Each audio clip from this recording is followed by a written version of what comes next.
नमस्कार दोस्तों, स्वागत है आपका हमारे चैनल टेल्स बाय यशु पर। यहाँ पर आपको मिलेंगी अनोखी और रोचक कहानियाँ। अगर आपको हमारी कहानियाँ पसंद आती हैं तो कृपया करके हमारी वीडियो को लाइक करें, इसको अपने दोस्तों के साथ शेयर करें और अगर आप इस चैनल पर नए हैं तो कृपया करके सब्सक्राइब करें। आपका हमारे चैनल पर विजिट करने के लिए बहुत बहुत धन्यवाद। चलिए आज की कहानी का सफर शुरू करते हैं। पिछले एपिसोड में हम सब ने सुना था कि यहाँ पर राजेश्वर को यहाँ पर मौत के घाट उतारा जा चुका था और ये खबर अब तक वासु को मिल चुकी थी, क्योंकि जब उसके लिए ये फैसला लिया गया था तब वो उसी रात सभा में ही मौजूद थी। राजेश्वर की मौत बाहर हुई थी, लेकिन अंदर वासु के कमरे में तो जैसे सब कुछ टूट कर बिखर गया था। इतने वक्त में वासु तब भी नहीं टूटी थी जब उसे यह खबर मिली थी कि राजेंद्र ने किसी और से शादी कर ली थी।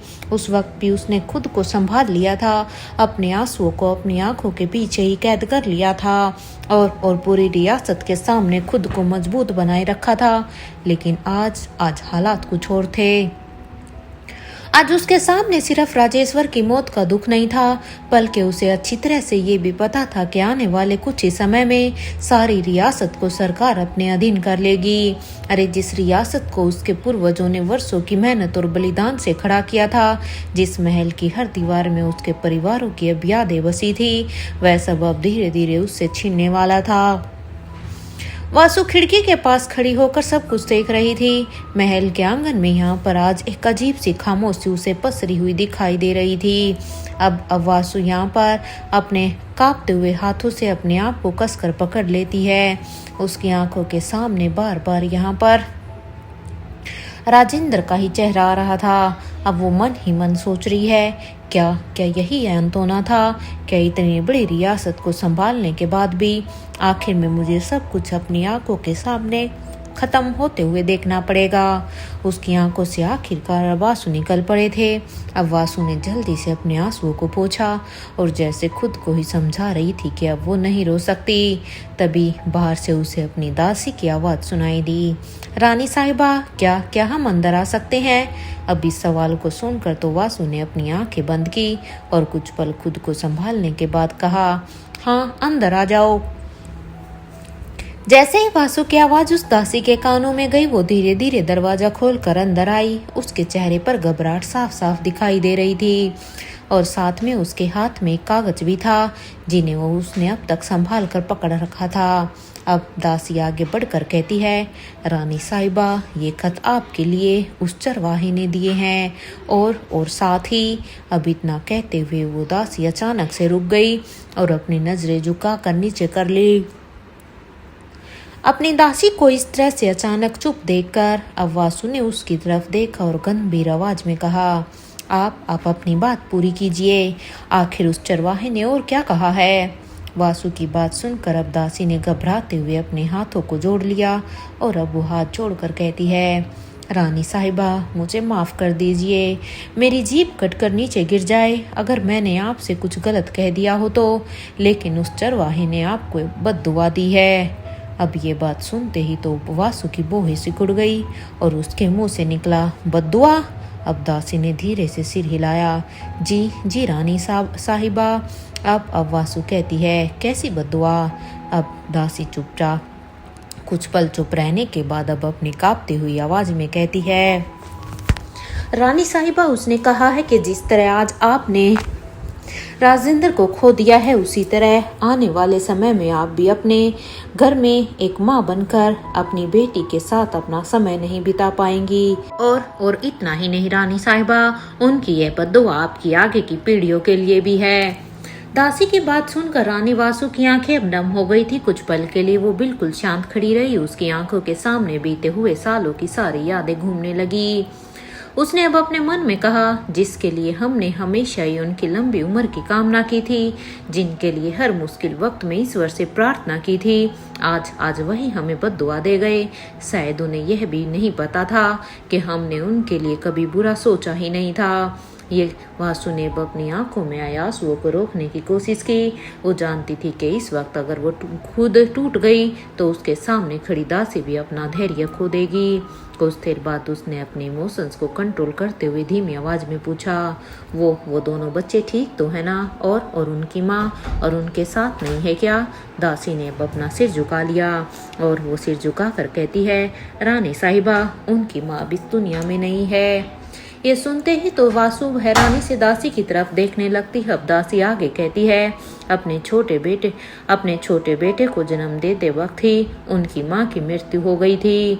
उस आदमी ने अपने दोनों बेटों को अकेले ही पाल पोस कर बड़ा किया था, लेकिन अब, और ये कहते हुए ही दासी की आवाज अब भारी हो गई, अब इन दोनों बच्चों का इस दुनिया में कोई भी नहीं है रानी साहिबा। ये सुनते ही अब वासु ने अपनी आंखें ही बंद कर ली। उसे इस बात के बारे में कुछ भी नहीं पता था। उसके दिल में जैसे एक साथ कई सवाल उठ खड़े हुए। दो छोटे बच्चे जिनके सिर से माँ का साया पहले ही उठ चुका है और अब उनके पिता भी नहीं रहे। आखिर इन मासूमों का अब क्या होगा? अब ये सोचकर वासु अब धीरे से अपनी आंखें खोलती है। उसकी आंखों में अब आंसू नहीं थे, बल्कि अब की बार एक दृढ़ता थी। अब वो बिना कुछ कहे अपने कमरे में रखे मेज की तरफ बढ़ी और वहां जाकर बैठ गई। उसने मेज की दराज खोली और उसमें से दवात निकालकर अपने सामने रखी। फिर उसने सावधानी से अपनी कलम दवात में डुबोई। कुछ पल तक वह खाली कागज को देखती रही, उस मानो वो कुछ सोच रही हो।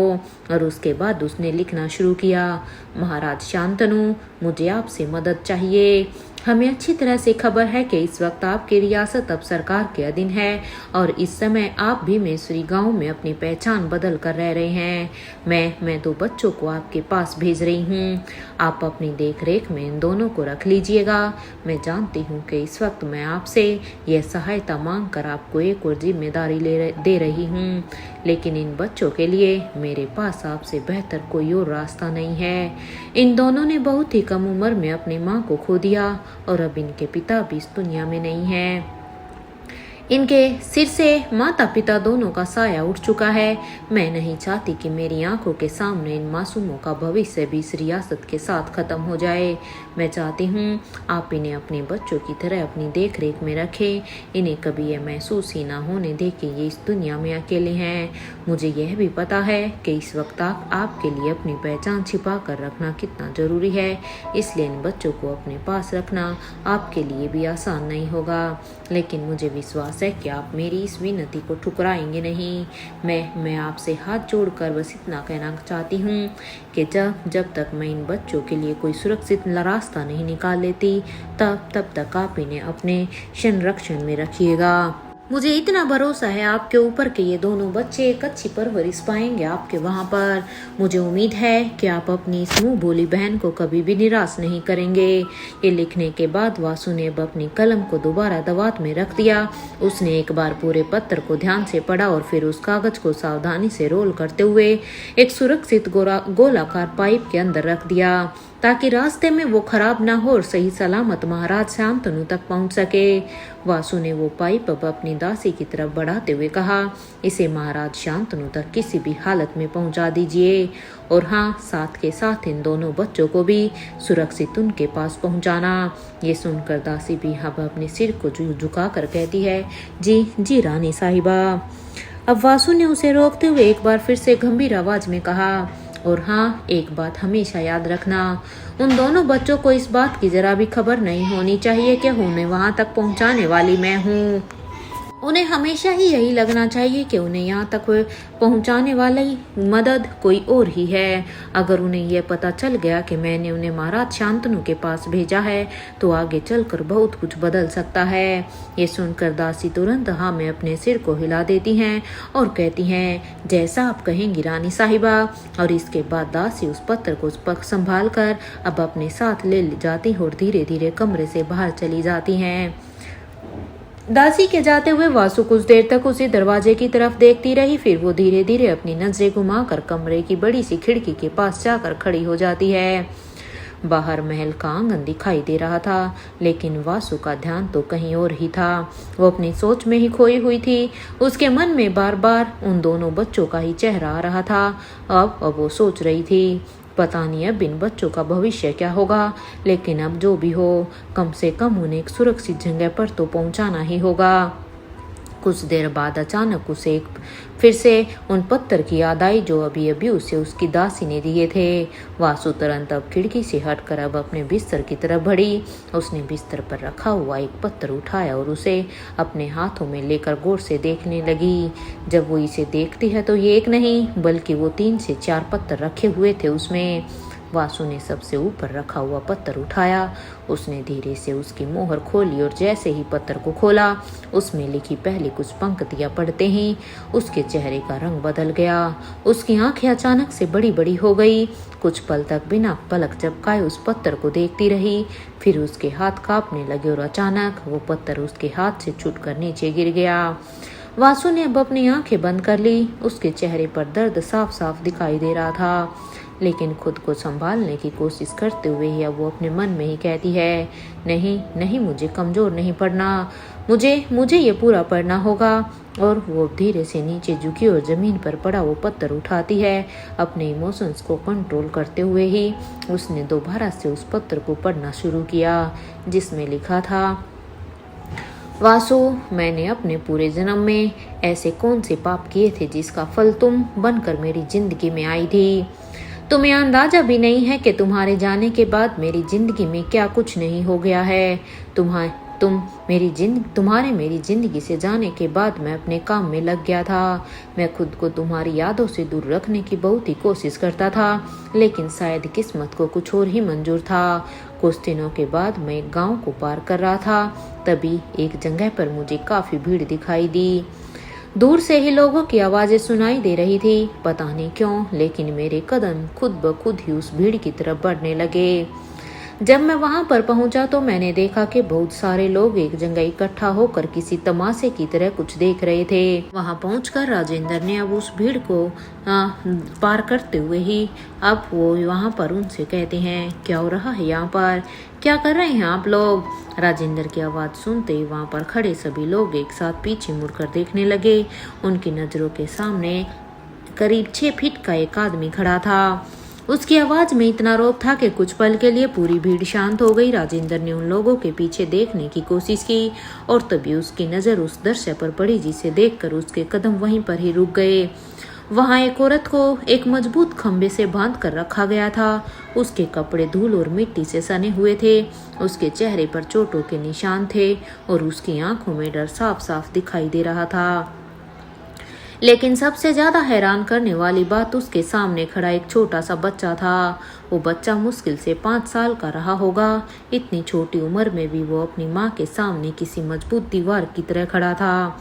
वो लगातार उन लोगों को देख रहा था जो इसकी माँ को घेर कर खड़े थे।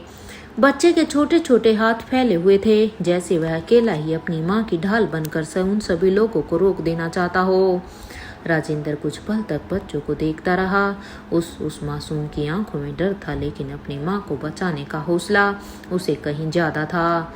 राजेंद्र के चेहरे के भाव अचानक से बदल गए। वो धीरे धीरे अपने कदम उस बच्चे की तरफ बढ़ाने लगा। बच्चा जैसे ही राजेंद्र को अपनी तरफ आते हुए देखता है तो वो तुरंत अपनी जगह से नहीं हटता, बल्कि और भी मजबूती से अपनी माँ के सामने खड़ा हो जाता है। राजेंद्र उसके पास जाकर रुकता है और नीचे झुककर उसे देखने लगता है। उसने अब बेहद शांत आवाज में पूछा, तुम यहाँ पर क्या कर रहे हो बेटा। बच्चे ने अपनी मासूम आंखों से राजेंद्र को देखा और फिर बिना डरे ही कहा, मैं अपनी माँ को बचा रहा हूँ। उस बच्चे की इस हिम्मत को देखकर अब राजेंद्र अब उस बच्चे के सिर पर अब अपना हाथ रखते और फिर धीरे से पीछे मुड़कर भीड़ की तरफ देखते हुए कहते हैं, ये सब क्या है, आखिर क्या हो रहा है यहाँ पर। राजेंद्र की बात सुनते ही भीड़ के बीच एक उधेड़ उम्र की एक औरत आगे आई। उसके चेहरे पर गुस्सा साफ साफ दिखाई दे रहा था। उसने उस औरत की तरफ अब इशारा करते हुए कहा, यह मेरी बहू थी, इसने मेरे बेटे को खा लिया है। मेरे बेटे की मौत का कारण यही है, इसलिए अब इसे भी मरना होगा। ऐसी औरत को जिंदा रहने का कोई भी अधिकार नहीं है। ये सुनते ही राजेंद्र के चेहरे के भाव बदल गए। उन्होंने बेहद गंभीर आवाज में कहा, ये क्या बकवास है। उनकी आवाज सुनकर वहां खड़े कई लोग सहम गए। अब राजेंद्र ने आगे कहा, किसी की मौत और जिंदगी किसी दूसरे इंसान के हाथ में नहीं होती है। आपको ये बात तो अच्छी तरह से पता होनी चाहिए कि आप क्या कह रही हैं। किसी इंसान की मौत के लिए किसी और इंसान को जिम्मेदार ठहराकर उसे मारने का अधिकार आपको किसने दिया है। वो कुछ कदम आगे बढ़े और अब उस औरत की तरफ देखकर बोले, और एक बात अच्छी तरह से सुन लीजिए, अगर यहाँ खड़े लोगों में से कोई एक भी इस औरत के पास भी आया ना, तो उसकी मौत की जिम्मेदारी मेरी नहीं होगी। अब राजेंद्र की कड़क आवाज सुनकर भीड़ के खड़े लोग अब एक दूसरे का चेहरा देखने लगे, लेकिन उस औरत की सांस अभी भी पीछे हटने को तैयार नहीं थी। उसने गुस्से में कहा, अगर तुम्हें इसे जिंदा रखना है तो रखो, मुझे कोई भी आपत्ति नहीं है, लेकिन यह औरत अब मेरे घर नहीं रहेगी। मैं इसे अपने घर की चौखट पर दोबारा देखना नहीं चाहती।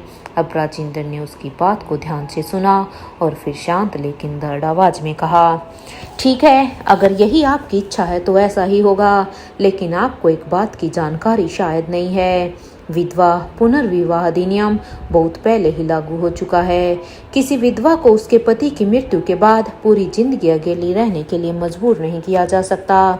उसे भी अपने जीवन का फैसला लेने का पूरा अधिकार है। राजेंद्र ने उस औरत की तरफ देखा जो अब भी अपना सिर झुकाए खड़ी थी। फिर उन्होंने कहा, और एक बात, आज से इस औरत की जिम्मेदारी अब मैं लेता हूँ। यह और इसका बेटा दोनों मेरी जिम्मेदारी है। अब इन दोनों को कोई परेशान नहीं करेगा।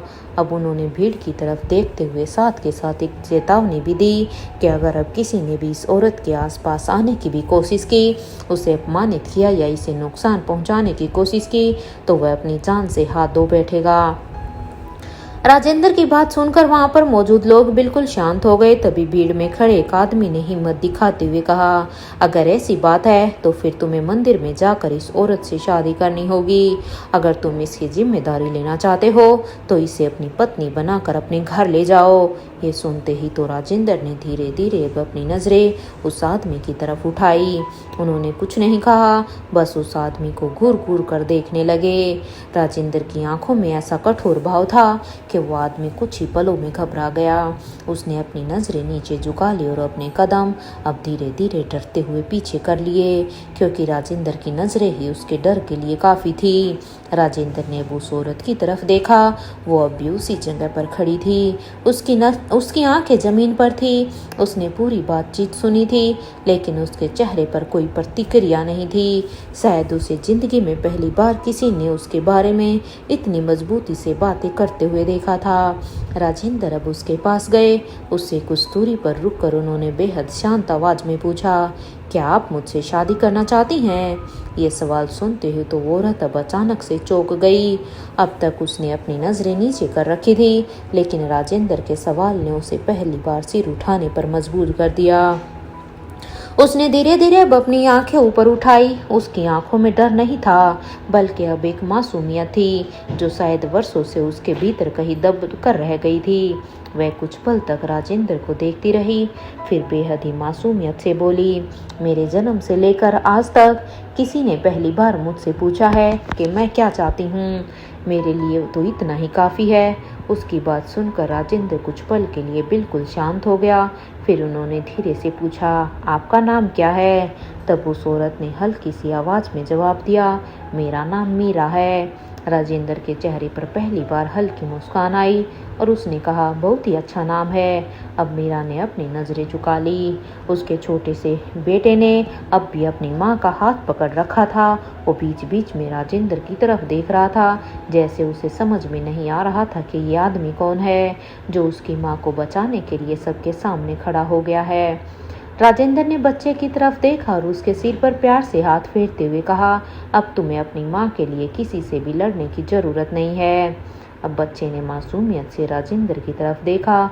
उसके बाद राजेंद्र ने मीरा की तरफ अब अपना हाथ बढ़ा दिया और कहा, चलिए यहाँ से। मीरा ने कुछ पल उस हाथ की तरफ देखा और फिर धीरे से अपना हाथ राजेंद्र के हाथ में रख दिया। इसके बाद दोनों ने उसी गांव के मंदिर में ही जाकर विवाह कर लिया। वह विवाह किसी बड़े समारोह की तरह नहीं था। ना कोई सहनाई थी, ना कोई भीड़ थी और ना ही कोई उत्सव था। बस मंदिर के कुछ दीपक जल रहे थे और भगवान के सामने दोनों ने एक दूसरे को अपना जीवन साथी स्वीकार कर लिया। उस दिन से मीरा की जिंदगी पूरी तरह से बदल गई थी। राजेंद्र ने उसे सिर्फ अपने घर में जगह नहीं दी, बल्कि उसे मान सम्मान भी दिया।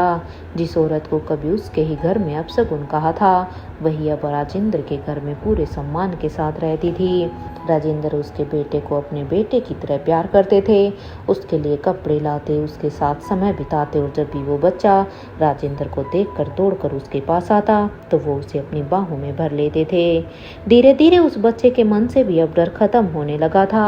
अब उसे अपनी माँ की रक्षा के लिए किसी के सामने खड़े होने की जरूरत नहीं पड़ती थी।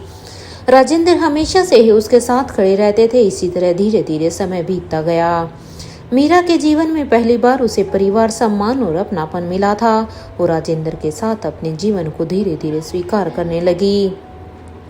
एक दिन शाम के समय मीरा राजेंद्र के पास बैठी थी। उसके चेहरे पर उस दिन कुछ अलग ही गंभीरता थी। राजेंद्र ने उसकी तरफ देखकर पूछा, क्या हुआ मीरा? आज तुम कुछ परेशान लग रही हो। मीरा भी यहाँ पर राजेंद्र की तरफ देखती और अब धीरे से पूछती है, क्या आप मुझसे नाराज हैं? राजेंद्र उसकी तरफ देखता है लेकिन कुछ कहता नहीं है। अब मीरा अपनी बात को आगे बढ़ाते हुए कहती है, मेरा मतलब है आपने मुझे कभी भी अपने बच्चे की माँ बनने का सौभाग्य क्यों नहीं दिया? क्या आप नहीं चाहते कि हमारा भी एक बच्चा हो? राजेंद्र ने उसकी बात सुनी और बेहद शांति से जवाब दिया, ऐसी कोई लड़की है ही नहीं जो मेरे अंश को 9 महीने तक अपने गर्भ में रखकर उसे उस दुनिया में लेकर आ सके। मीरा उसकी बात सुनकर कुछ समझ नहीं पाई। उसने हैरानी से उसकी तरफ देखा। राजेंद्र ने बात को वहीं रोकते हुए ही कहा, देखो, हमें किसी चीज की जरूरत नहीं है। हमारे पास जो है वही हमारे लिए काफी है, और वैसे भी राजेश्वर है ना, इतना ही काफी है मेरे लिए।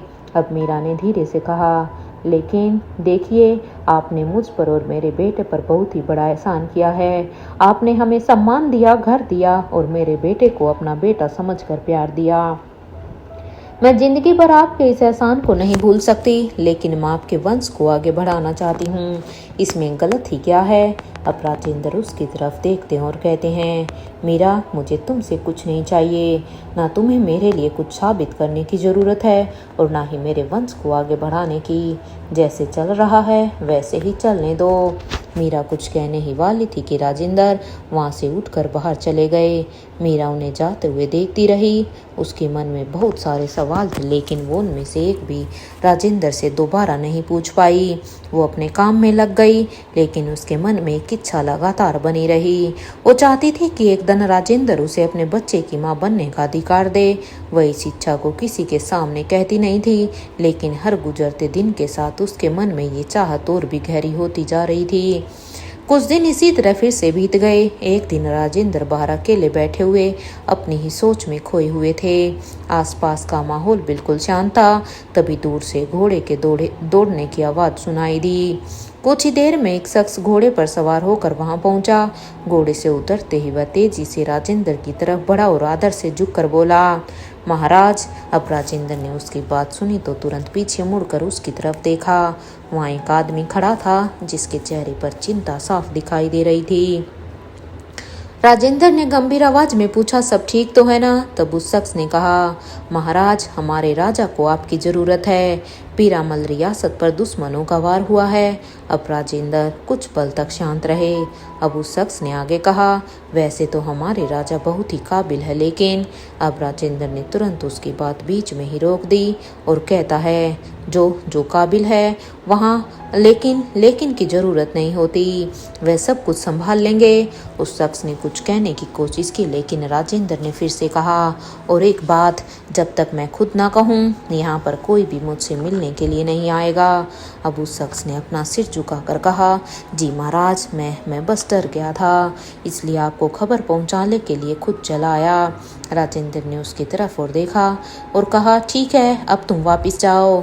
अब ये सुनकर वो जी महाराज कहते हुए ही वो शख्स दोबारा से घोड़े पर सवार हुआ और वहां से चला गया। उसके जाते ही कुछ देर बाद मीरा वहां पर आ गई। उसने राजेंद्र से पूछा, ये कौन था? राजेंद्र ने बिना परेशानी के उसकी तरफ देखा और हल्की मुस्कान के साथ कहा, अरे तुम्हें तो पता ही है ना कि तुम्हारा पति एक चरवाहा है, बस अपनी कुछ बकरियों का ध्यान रखने के लिए आया था। मीरा उनकी बात सुनकर हल्का सा मुस्कुराई। वो समझ नहीं पाई कि राजेंद्र किस बात को छिपा रहे हैं, लेकिन उसने ज्यादा सवाल भी नहीं किया। अब फिर राजेंद्र ने बात बदलते हुए पूछा, वैसे आज गाय ने कितना दूध दिया है? मीरा ने कहा, 5 लीटर। राजेंद्र ने मुस्कुराकर पूछा, अच्छा, फिर इसका क्या करने वाली हो? मीरा ने कहा, सोच रही हूँ आज खोए की मिठाई बना दूँ। तो अब राजेंद्र कहता है, हाँ बहुत ही अच्छा रहेगा, और राजेश्वर को भी तो पसंद है ना। मीरा के चेहरे पर मुस्कान आ गई। उसे तो खोए की मिठाई सच में बहुत ही पसंद थी। अब राजेंद्र कहता है, तो फिर आज उसके लिए थोड़ी ज़्यादा बनाना। वो आते ही सबसे पहले यही पूछेगा कि मिठाई बनी है या नहीं। मीरा अब हंसते हुए कहती है, आप भी ना उसे इतना लाड प्यार करके बिगाड़ देंगे। राजेंद्र ने मुस्कुराकर कहा, जिस बच्चे ने जिंदगी में इतना सब कुछ देखा, उसे थोड़ी सी खुशी देने में क्या ही बुराई है। अब मीरा कुछ पल तक राजेंद्र को देखती रही। उसके मन में फिर वही बात आई, काश एक दिन राजेंद्र इसी तरह अपने बच्चे को अपनी बाहों में लेकर उसे भी ऐसे ही प्यार कर पाए। कुछ समय तक ऐसे ही फिर से सब कुछ ठीक चलता रहता है। राजेंद्र अपने परिवार के साथ अपनी छोटी सी दुनिया में खुश थे, तो वहीं दूसरी तरफ वासु भी अब अपनी रियासत और अपनी जिम्मेदारियों में व्यस्त थी। दोनों की जिंदगी अलग अलग रास्तों पर आगे बढ़ रही थी। एक दिन राजेंद्र अपने बेटे राजेश्वर को पढ़ा रहे थे। वह उसे कुछ समझा रहे थे कि अचानक उनकी नज़र थोड़ी दूर खड़ी एक औरत पर पड़ी। राजेंद्र की नजर जैसे उस औरत के चेहरे पर गई तो वह एक पल के लिए बिल्कुल ठहर गए। वो चेहरा उनके लिए अनजान नहीं था, वो वासु थी। राजेंद्र ने तुरंत राजेश्वर की तरफ देखा और सामान्य आवाज में कहा, बेटा तुम इस गाय को चारा खिला दो, मैं भी आता हूँ। राजेश्वर ने तुरंत कहा, जी पिताजी, और वह उठकर गाय के पास चला गया और उसे चारा खिलाने लगा। राजेंद्र ने एक बार फिर से वासु की तरफ देखा और फिर उसे अपने कदम बढ़ा दिए। जैसे जैसे वो वासु के करीब पहुंचते गए, उसके चेहरे की गंभीरता बढ़ती गई। वासु भी उन्हें अपनी तरफ आते हुए देख रही थी। राजेंद्र उसके सामने जाकर रुक गए और बेहद सख्त आवाज में पूछा, वासु तुम यहाँ पर क्या कर रही हो? राजेंद्र की आवाज सुनते ही वासु के चेहरे पर जैसे बरसों के दबे इमोशंस बाहर आ गए। वो बिना कुछ सोचे ही सीधे राजेंद्र के गले लग गई। तुम मेरे साथ ऐसा कैसे कर सकते हो? और साथ के साथ ये कहती है। तो राजेंद्र बिल्कुल शांत खड़े रहे। वासु ने उन्हें कसकर पकड़ते हुए कहा, तुम तो मुझसे प्यार करते हो ना, फिर तुमने मुझे इस तरह अपनी जिंदगी से बाहर कैसे कर दिया? मैंने तुम्हें कभी अपने दिल से निकाला ही नहीं। तुमने भले ही मुझे छोड़ दिया हो, लेकिन मैं आज भी वही खड़ी हूँ जहाँ तुम मुझे छोड़ कर गए थे। राजेंद्र ने खुद को उससे अलग करने की कोशिश की। इधर वासु अब यहाँ पर और वो कहते हैं, वासु खुद को संभालो, लेकिन वासु उन्हें छोड़ने को तैयार नहीं थी और कहती है, नहीं आज मैं तुम्हें नहीं जाने दूंगी, मुझे जवाब चाहिए। आखिर मैंने ऐसा क्या किया था कि तुमने मुझे इस तरह से छोड़ दिया? राजेंद्र ने एक बार फिर से खुद से अलग करने की कोशिश की, लेकिन जब वासु उससे अलग नहीं हुई तो राजेंद्र मजबूरी में उसके हाथ को जोर से पकड़कर अब उसे खुद से दूर कर देते हैं। उनके हाथ का झटका इतना तेज था कि वासु अपना संतुलन खो बैठी और वो नीचे गिर गई। वासु को इस तरह से जमीन पर गिरते देखकर राजेंद्र को अंदर ही अंदर बहुत ही बुरा लगा। एक पल के लिए उसका दिल किया कि वो आगे बढ़कर उसे उठाए, लेकिन अगले ही पल उन्होंने खुद को रोक लिया। उन्होंने अपने चेहरे पर कठोरता लाते हुए कहा, रानी साहिबा, आपको अपनी मर्यादा में रहना चाहिए। वासु ने जमीन से उठते हुए उसकी तरफ देखा। उसकी आंखों में आंसू थे। राजेंद्र ने अपनी आवाज और भी सख्त करते हुए कहा, आपको यहाँ नहीं आना चाहिए था, आप वापस अपने पति के पास चले जाइए। तो इधर वासु अब रोते हुए कहती है, राजेंद्र, लेकिन राजेंद्र ने उसकी बात पूरी होने से पहले ही कहा, और अगर आपने इस बार भी मेरी बात नहीं मानी तो अगली बार मैं खुद आपको आपके महल तक छोड़ने के लिए जाऊंगा, और फिर शायद आपके पति को यह बिल्कुल भी अच्छा ना लगे। वासु कुछ बोल नहीं पाई। अब राजेंद्र आगे कहते हैं, उम्मीद है कि आपको मेरी बात समझ में आ रही होगी। आपके लिए यही अच्छा है और मेरे परिवार के लिए भी। और ये कहते हुए ही राजेंद्र वहां से मुड़ गए। इधर वासु पीछे से लगातार उन्हें आवाज़ लगाती रही, राजेंद्र रुको, राजेंद्र मेरी बात तो सुनो राजेंद्र। लेकिन राजेंद्र ने एक बार भी पीछे मुड़कर नहीं देखा। वो सीधा अपने घर की तरफ चले गए। इधर वासु वही खड़ी उन्हें जाते हुए देखती रही। उसकी आंखों में लगातार आंसू बह रहे थे। उसे सबसे ज़्यादा दर्द इस बात का नहीं था कि राजेंद्र ने उसे वहाँ के से जाने के लिए कहा। दर्द इस बात का था, ये जिस इंसान की आंखों में कभी उसके लिए प्यार हुआ करता था, आज वही आंखें उससे नजरें चुरा रही थी। इसके बाद कुछ दिन फिर से ऐसे ही बीतते गए। राजेंद्र ने इस घटना को अपने मन से निकालने की कोशिश की और अपनी जिंदगी में दोबारा व्यस्त हो गए। एक दिन उन्हें एक खत मिला। राजेंद्र ने खत खोला तो जैसे ही उसने उसमें पढ़ा, उसके चेहरे की चिंता की लकीरें उभर आई। उसमें लिखा था, अगर तुम मुझे इस पते पर नहीं मिलोगे तो मैं अपनी जान दे दूंगी। राजेंद्र ने पत्र को दोबारा पढ़ा। कुछ पल तक वो चुप बैठे रहे, फिर मन ही मन सोचा, ये कैसे संभव है? वासु देखने से तो ऐसी बिल्कुल भी नहीं लगती। वह इतनी मजबूत है। उसने अपनी जिंदगी में न जाने कितनी ही मुश्किलों का सामना किया है, लेकिन अगर उसने सच में ऐसा कदम उठा लिया तो। अब उन्होंने पत्थर को अपने हाथ में कसकर पकड़ लिया। नहीं, मैं उसकी इस बात को नज़रअंदाज नहीं कर सकता। राजेंद्र एक गहरी सांस लेता है और आखिरकार उस पते पर जाने का फैसला करता है। वो काफ़ी सोच विचार के बाद फाइनली वहाँ पर पहुँचे। दरवाजे के सामने जाकर उन्होंने कुछ पल खड़े होकर अंदर की तरफ देखा। फिर उन्होंने धीरे से दरवाज़ा खटखटाया। कुछ ही पलों बाद दरवाज़ा खुला तो सामने वासु खड़ी थी। जैसे उसे पहले से यकीन था कि राजेंद्र जरूर आएंगे। वासु के चेहरे पर हल्की सी मुस्कान आई और उसने कहा, मुझे पता था तुम मुझसे मिलने के लिए जरूर आओगे। अब राजेंद्र चुपचाप उसे देखते रहे। वासु ने उसकी आंखों में देखते हुए कहा, तुम आज भी मुझसे बहुत प्यार करते हो। चाहे दुनिया के सामने तुम कितना भी दिखावा कर लो, लेकिन तुम मेरे लिए आज भी वही राजेंद्र हो। राजेंद्र ने उसकी बात सुनी और कुछ पल तक बिल्कुल शांत रहे। फिर उन्होंने गंभीर आवाज में कहा, वासु, अगर तुमने मुझे यहाँ सिर्फ इसलिए बुलाया है कि मैं तुम्हें वही पुराना राजेंद्र मैं तुम्हें फिर से दिखूं, तो तुम गलत सोच रही हो। मैं यहाँ तुम्हारे बुलाने पर इसलिए आया हूँ क्योंकि तुम्हारे खत में तुमने अपनी जान देने की बात लिखी थी। वासु की मुस्कान अब यहाँ पर धीरे धीरे गायब हो गई।